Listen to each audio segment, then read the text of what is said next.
S20 plus যেটা বিল ছিল display 14,000 টাকা, আমরা মাত্র 1,000 টাকা করে দিয়েছি কাজটি। তো আজকের ভিডিওটা হচ্ছে আমাদের এক কাস্টমার আমাদেরকে স্যামসাং S20 প্লাস এটা ডিসপ্লে চেঞ্জ করার জন্য দিয়ে গেছে। তো উনি আমাদের রেগুলার কাস্টমার, পুরোনো কাস্টমার, প্রায় সময় আমাদের কাছে আসে সার্ভিসিং করতে মোবাইলের।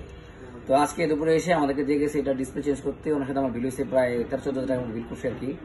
তো উনি চলে যাওয়ার পরে আমরা মোবাইলটা খুলে আমি ভাবলাম ট্রাই করে দেখি, যেহেতু ডিসপ্লে ভাঙেনি, দেখি ঠিক করা যায় কিনা, রিপেয়ার করা যায় কিনা। তো আমি খোলার পরে যখন মোবাইলটা সার্ভিসিং করছি, ডিসপ্লে কিছু কাজ করলাম, তো আলহামদুলিল্লাহ ডিসপ্লে চলে আসছে, ডিসপ্লে চেঞ্জ করা লাগেনি।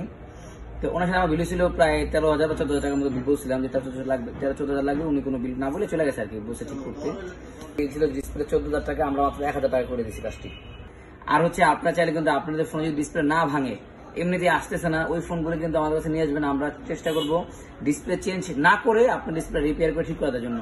তো দেখা যায় আপনার একটা ডিসপ্লে চেঞ্জ করে অরিজিনাল স্যামসাং এর বা OnePlus, ভিভো, আইফোনের ডিসপ্লেগুলো অনেক দাম, দেখা যায় 10,000, 15,000, 20,000 ডিসপ্লের দাম। তো আমরা যদি রিপেয়ার করে দিতে পারি 1,000-2,000 টাকার মধ্যে, সেক্ষেত্রে তো আপনার টাকা বেঁচে গেল, অরিজিনাল ডিসপ্লে রয়ে গেল। তো আপনারা আসবেন আমাদের কাছে, যদি ডিসপ্লে কখনো না ভেঙে নষ্ট হয়ে যায় নিয়ে আসবেন, আমরা ট্রাই করবো ঠিক করার জন্য।